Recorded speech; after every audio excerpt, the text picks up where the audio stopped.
Major funding for KPBS Evening Edition has been made possible in part by Bill Howe Family of Companies, providing San Diego with plumbing, heating, and air restoration, flood and remodeling services for over 40 years. Call 1-800-BILL-HOWE or visit billhowe.com. And by the Conrad Prebys Foundation, Darlene Marcos Shiley, and by the following.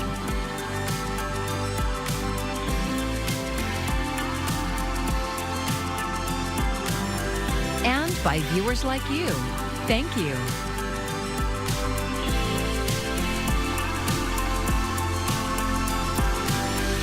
Today marks a year since 1,200 people were killed during a Hamas-led attack in Israel. Thanks for joining us. I'm Maya Trabulsi. The attack ignited a war that's killed more than 40,000 Palestinians. KPBS reporter Katie Anastas visited a memorial at UC San Diego today. A year after the October 7th attack by Hamas, there are 101 hostages still in captivity, including 4 Americans. The UCSD chapter of Students Supporting Israel set up a long table with a seat for each of them. Our main message is to make sure that, we pay respects to the people that lost their lives and that were kidnapped on October 7th. Andrew Jeter is president of the student group. He says Jewish students who support Israel are afraid to share their religious and political beliefs with their peers. I hope that no one has to die. I don't want anyone to die. I feel like, unfortunately, though, we're at this position where we're here in the U.S. and we're just trying to support students on campus who feel like they can't even be who they want, who they are, who their parents were, who their grandparents were. The ensuing war has killed more than 40,000 Palestinians and displaced nearly 2 million people. Students at UCSD and San Diego State University have called for their schools to divest from companies benefiting from the war. From my understanding, it has not been a proportionate conflict or a proportionate response to the conflict, and I think I personally don't support Israel's or the United States foreign aid of Israel. Police dismantled a pro-Palestinian encampment on UCSD's campus in May and arrested 40 students. University of California President Michael Drake wrote a letter to campuses reminding them of policies that prohibit encampments, blocking walkways or doorways, and concealing your identity with a mask or other face covering. In a statement today, U.S. Secretary of State Antony Blinken said the U.S., quote, mourns the death of every innocent who died on October 7th and in the year since. It is time to reach a ceasefire agreement that brings the hostages home, alleviates the suffering of the Israeli and Palestinian people, and ultimately brings an end to this war. Katie Anastas, KPBS News. Both presidential candidates marked the October 7th attacks in their own way. Vice President Kamala Harris planted a memorial tree at her Naval Observatory residence. Former President Donald Trump attended a memorial in New York and held a remembrance event at his Miami Golf Resort. Our Washington correspondent Julia Benbrook takes a look at the challenge that the conflict has presented the candidates in their election bids. The deadly Hamas terror attacks against Israel on October 7th, 2023 did not just transform the Middle East, but also had a political impact thousands of miles away. Frustration among progressives at Israel and the Biden administration's failure to rein in Israeli Prime Minister Benjamin Netanyahu for high numbers of civilian casualties, including children, divided the Democratic coalition in the United States. The topic was a difficult one for President Joe Biden on the campaign trail, leading to campus protests for giving Israel billions of dollars in aid, arms, and bombs. Arab American advocates and leaders have pushed for Vice President Kamala Harris to distance herself from Biden's policy. Harris has acknowledged the heightened emotions while maintaining that Israel has the right to defend itself. In a statement, Harris said her commitment to the security of Israel is unwavering. When we think about the threat that Hamas, Hezbollah presents, Iran, I think that it is without any question our imperative to do what we can to allow Israel to defend itself against those kinds of attacks. When asked if the United States has a close ally in Netanyahu, she reframed the question. The better question is, do we have an important alliance between the American people and the Israeli people? And the answer to that question is yes. Reporting in Washington, I'm Julia Benbrook. Well, tonight we're dropping down to a low of 62. Now closer towards the coast, we have been dealing with a more shallower marine layer, though still low clouds here late in the day and early in the day. So you may run into some visibility problems, even spreading across our western valleys. But we're talking about temperatures for the most part this week. We'll show you how cool temperatures get in a few places before we start to warm up again. The San Diego Sheriff's Department is warning residents in the path of a fast-moving brush fire in Campo to get out now. The Posta 3 fire started around 2:30 this afternoon on La Posta Road near Old Highway 80. And according to CAL FIRE's website, it has burned 282 acres so far. And here is a view of the fire from UC San Diego's Alert California camera. Some evacuation orders have been issued, and residents in nearby areas are being advised to prepare to leave their homes on short notice.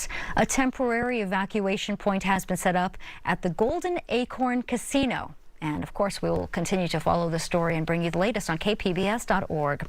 Well, Florida is bracing for what could be its largest evacuation since 2017 ahead of Hurricane Milton. The storm rapidly intensified into a powerful Category 5 hurricane today. As Lee Waldman reports, residents are being told just get out now. Days ahead of Hurricane Milton's expected landfall, Floridians are preparing. Long lines of cars waiting to fill up sandbags along the western coast. Officials are urging people to finalize their preparations now and get out of the path of this storm. You have time to execute your plan, but you got to do it now. There have been some evacuations that have been issued. There's going to be a flurry of them today. I know the counties are working on opening shelters. You cannot wait and see. You have been told what's going to happen. The storm is projected to make landfall as a Category 3 near the Tampa area late Wednesday or early Thursday, packing 120-mile-per-hour winds. Officials are warning about the threat of storm surge, rain, and flash flooding. A state of emergency has been declared in 51 of the 67 counties in Florida. Please, if you're in the Tampa Bay area, you need to evacuate. If they have called for your evacuation order, I beg you, I implore you to evacuate. Drowning deaths due to storm surge are 100% preventable if you leave. 10 days removed from Hurricane Helene's devastation, debris from that storm still lingers, prompting Florida's governor to deploy the National Guard to help assist with debris removal that could cause more damage from Milton's forecasted winds. That creates a huge hazard if you have a major hurricane hit in that area this week. Lee Waldman, KPBS News. After a short reopening, South County beaches are again closed due to cross-border sewage. KPBS reporter Andrew Dyer went to Imperial Beach to hear what people are saying about this return to a new normal. For almost 2 weeks, Imperial Beach lived up to the image its Surfboard City sign projects. That's because its beaches that were closed almost a year reopened when bacteria contamination reached a safe level. That changed Friday. Testing found contamination returned to dangerous levels, and the county closed the beach. Bethany Case volunteers with the environmental nonprofit Surfrider Foundation. She also lives in Imperial Beach. She says the closure is a return to their new normal. It's really frustrating to be a resident. It helps that I'm an activist with this because I am more aware of what's going on, but we can't use this huge recreation space. We can barely go outside and exercise. While the last couple weeks should have been a reminder of what the community is missing with the closures, Case says a lot of people weren't ready to go in. I think after having the beaches closed for over 1,000 days straight, we were excited to have the beach open a little bit, but also really skeptical. Last month, researchers from San Diego State and UC San Diego encountered elevated levels of toxic gases in the Tijuana River Valley. County officials said there were no immediate public safety concerns. Last week, the county and CDC announced they'd be surveying hundreds of homes in the Tijuana River Valley to better understand the impacts on people's health. Now, even though there are infrastructure projects in the works, Voice of San Diego reported that the main sewer line in Tijuana will be shut down this month. That means for 2 weeks, millions of gallons of sewage has nowhere to go except the river. Andrew Dyer, KPBS News. Another round of state funding to address homelessness is heading to some California communities, including Carlsbad. KPBS North County reporter Tanya Thorne says the money is aimed at helping people living in their cars. $131 million is going to 18 California cities. Carlsbad is the only San Diego city to make the list. This $3 million grant is going to help Carlsbad address the increasing concerns about people living in their vehicles in the downtown Village and Barrio area by creating an innovative vehicular homeless outreach program. So the plan provides resources to help people living in their vehicles get into stable housing. Chris Schilling is the homeless services manager for the city of Carlsbad. He says this round of state funding will be used for outreach support, housing navigation, and rental assistance for people living in their cars. Vehicular homelessness is on the rise region-wide. The annual point-in-time count shows a 44% increase in the region, and we're also seeing that locally here in Carlsbad, especially with the senior population. Schilling says people living in their cars have different needs than people living on the streets. And having dedicated funding to address both issues will help decrease homelessness overall. State funding is crucial to be able to connect with people who are living on the streets in our community and provide them with meaningful pathways to permanent housing that ends their homelessness and reduces the impact that homelessness has on the community. But this funding from the state comes with strings attached. Governor Gavin Newsom has been more critical of cities about how the funding is used and threatens to claw back funding if conditions aren't met. Part of the reason Carlsbad was selected to receive this award is because of our demonstrated success with other state grant funds. We track data very closely and report outcomes publicly. We also provide an annual funding plan which tracks all homelessness spending within the city. So we're well positioned to meet any and all state requirements for accountability for these grant funds. In August, Carlsbad and Oceanside got a joint award of $11 million from the state. Carlsbad will use its share to address encampments along the 78 freeway. Those services have not yet started, and the city is in the process of hiring staff to do the work. Tanya Thorne, KPBS News. Join KPBS on Wednesday at 6 p.m. for a live discussion on the cross-border housing crisis in the San Diego-Tijuana region. That is streaming on the KPBS YouTube and Instagram pages. We want to hear your questions and comments throughout the conversation. You can find out more on our website, kpbs.org. I'm Jeff Bennett. Tonight on the NewsHour, Israel marks 1 year since Hamas's deadly attack as war rages on multiple fronts. That's at 7 after Evening Edition on KPBS.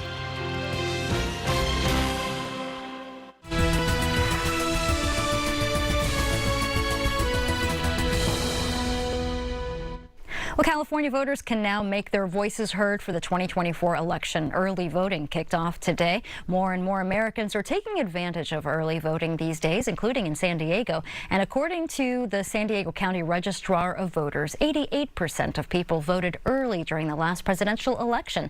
Our media partner KGTV spoke with two early voters who are going on a trip during election season. We didn't know we were going to get our paper ballot before we leave tomorrow. So having the ability to come here and vote in person, I mean, we wouldn't be able to vote otherwise. So it's incredibly important. And here are some important dates that you'll need to be aware of. Voters will start receiving mail-in ballots this week. Tomorrow, ballot drop boxes open through Election Day. October 21st is the last day you can register to vote by mail or online. And you can still register in person through Election Day. The 49th Congressional District covers part of northern San Diego along with the southernmost portion of Orange County. KPBS reporter Tanya Thorne has a look at the candidates. I'm KPBS North County reporter Tanya Thorne.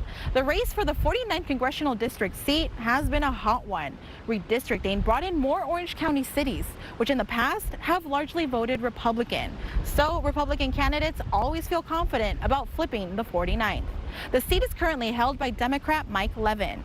If reelected, this could be his fourth term. We're going to work on everything from the cost of goods, whether it's gas, groceries, housing, or insurance, getting the spent nuclear fuel off our coast at San Onofre, doing everything we can for our veterans, continue to advance bipartisan legislation for them, and trying to get bipartisan immigration reform. Transportation and climate change are also key issues for Levin, working on securing the low sand rail corridor as well as keeping sand on our beaches. Republican candidate Matt Gunderson didn't respond to our request for interviews, but he recently launched his first political ad and started it off with his stance on abortion.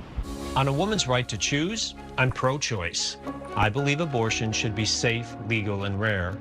I don't want politicians dictating health care for my daughters. And his priorities? Lowering housing, grocery, and gas prices, securing the border, and protecting Social Security. We can end the overheated political rhetoric and focus on fixing a broken Washington. Gunderson is an auto dealership owner and lives in Ladera Ranch.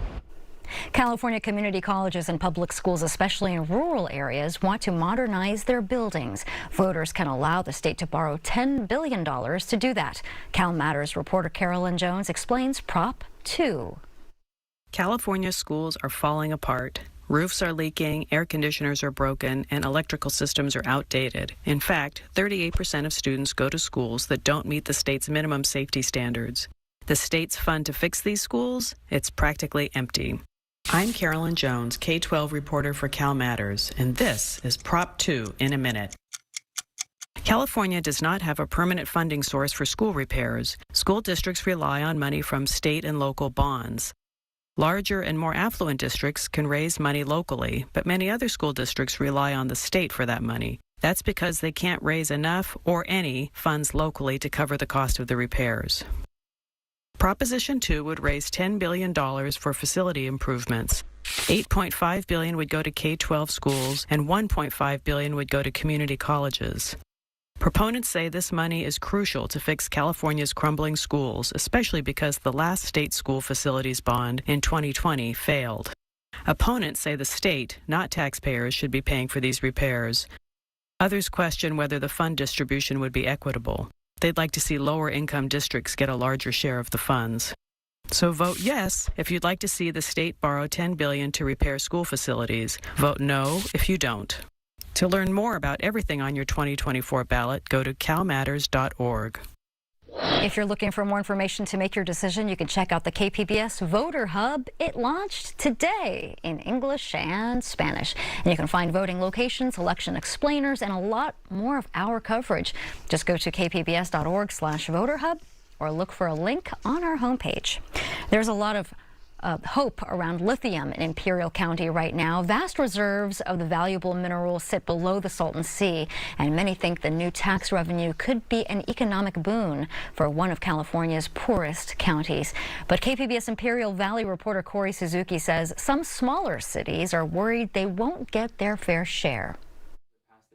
Michael Llewellyn still remembers what it felt like when state lawmakers passed a new lithium tax, a law that requires lithium companies to share their profits with local communities. It felt like a breath of fresh air. It felt like we were finally being listened to. Llewellyn is a city council member in Calipatria, a town on the north end of the Imperial Valley. It's a beautiful area with views of the mountains, the wide open farmland, and the glimmering Salton Sea. But many communities there are also some of the poorest in Imperial County. And a lot of people feel like their smaller and more rural towns have been neglected for a long time. I grew up in a town that over time progressively got more brown and dead and crunchy, where our parks dried up, where our resources seemingly were tight within our school system, within our city. But in recent years, there's also been new excitement about lithium. The Department of Energy has found vast reserves of the valuable mineral dissolved in underground pockets of water deep below the north end, enough to produce millions of electric car batteries. That means this new state tax on lithium is a really big deal. It was passed in 2022 and will charge companies for every ton of lithium they pull out of the ground. Almost all of that money will go directly to the county where it was extracted. To many in Imperial County, that tax was a promise that if the lithium industry did take off, smaller communities like Calipatria would benefit too. I got to see something that you don't really see in Imperial County, which is unity across very diverse groups in wanting this tax. Daniela Flores is the founder of the Imperial Valley Equity and Justice Coalition, one of the environmental justice groups doing community outreach at the time. to see all those dreams and like hopes of people listed in that survey, really to us gave us confidence that it's something people wanted. But now, 2 years later, some of the hopes around that tax have been replaced with worry. That's because this summer, the Imperial County Board of Supervisors announced a controversial plan to divide up those tax dollars. Under that plan, the county government would get to keep more than half of the money.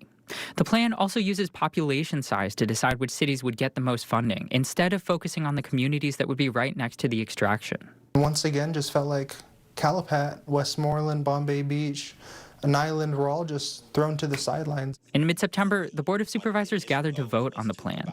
Dozens of speakers asked them to consider pushing back the decision. I don't see how this budget or this proposed plan provides any economic prosperity opportunities for the areas of Nyland, Bombay, Westmoreland, and Calipatra. This is where you guys should focus on. It shouldn't be on population because of the fact that we are such a small community.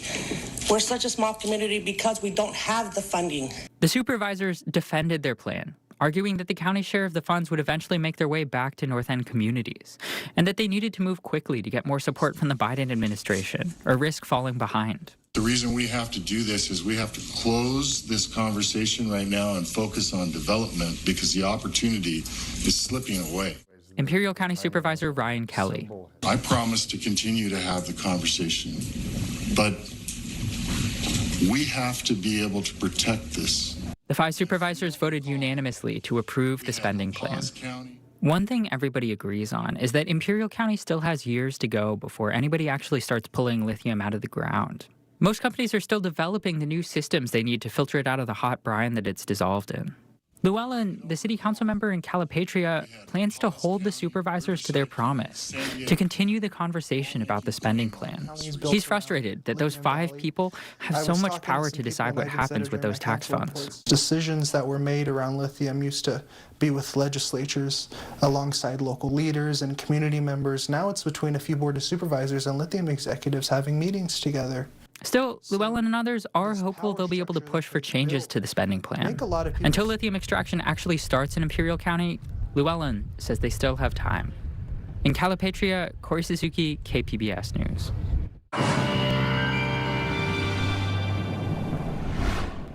Well, let's start you off with your weather headlines as we head throughout this week. Temperatures gradually cooling. You're not going to necessarily see a shock when it comes to the temperatures, right? It's not going to be cold, but you will see temperatures dropping a few degrees here as we go day by day. But as we head into the weekend, a lot of areas are going to start to warm up again.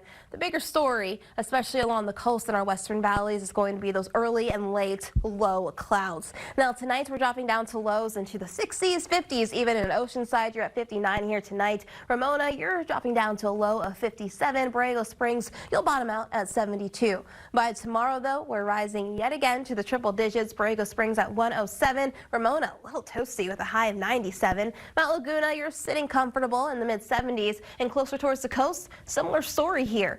I want to take you over these next 5 days, just kind of show you what's on tap here over the week ahead. Along the coast, 75 here on a Tuesday, 74 by Wednesday. You're not going to notice too many shifts when it comes to the temperatures. Relatively steady here throughout the rest of the week. We're back up to 77 there by Thursday. You'll have pleasant conditions here to start the weekend by Friday. We're back up to the 80s there by Saturday.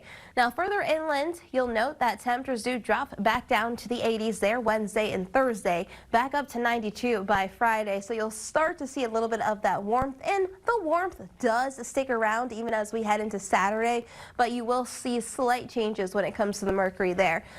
Similar for the mountains, you'll start to see that gradual cooling day by day, 75 Tuesday down to the 60s again by Friday. But we are going to warm up again as we do head into the weekend. You'll have sunny skies with a high of 75. And for the deserts, you're going to be staying in the triple digits, but gradually dropping a few degrees here over the next few days. 107 Tuesday, you're down to low 100s there by Friday and Saturday. Still going to be a little hot with sunshine. Of course, it's going to be blazing down on you. But not bad, especially in comparison to these previous weeks where we have been running well above the historical averages. For KPBS News, I'm meteorologist Bree Guy. And before we get to our final story tonight, here's a look at what we're working on for tomorrow in the KPBS newsroom. A recent survey found more than half of young adults feel anxious, angry, and powerless over climate change. NPR's Morning Edition will discuss ways to help turn that distress around. And KPBS Midday Edition is highlighting National Domestic Violence Awareness Month. The Padres evened up the National League Division Series 1-1 against the LA Dodgers in dominating fashion last night. They're planning for a repeat performance when they play again tomorrow. One person who'll be cheering them on is Jerry Dodrill. The 93-year-old is a longtime fan of the Pods and a member of the nonprofit organization, the San Diego Madres. She told our media partner, KGTV, that for her, it isn't just about the game, but also about bringing families together. My kids all played ball. I have 7 kids. I guess that's why I got into the Padres. Makes her happy, keeps her going. You know, she looks forward to the Padres season. And I hope this is the season that we get this series, World Series champion. We need it. Wow, 7 kids. Game 3 of the NLDS starts tomorrow evening at 6:08 at Petco Park. Go Padres. And you can find tonight's stories on our website, kpbs.org. Thanks so much for joining us. I'm Maya Trabulsi. Good night. Major funding for KPBS Evening Edition has been made possible in part by Bill Howe Family of Companies, providing San Diego with plumbing, heating, and air restoration, flood and remodeling services for over 40 years. Call 1-800-BILL-HOWE or visit billhowe.com. And by the Conrad Prebys Foundation, Darlene Marco Shiley, and by the following.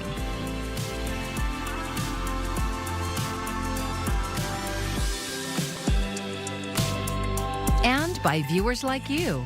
Thank you.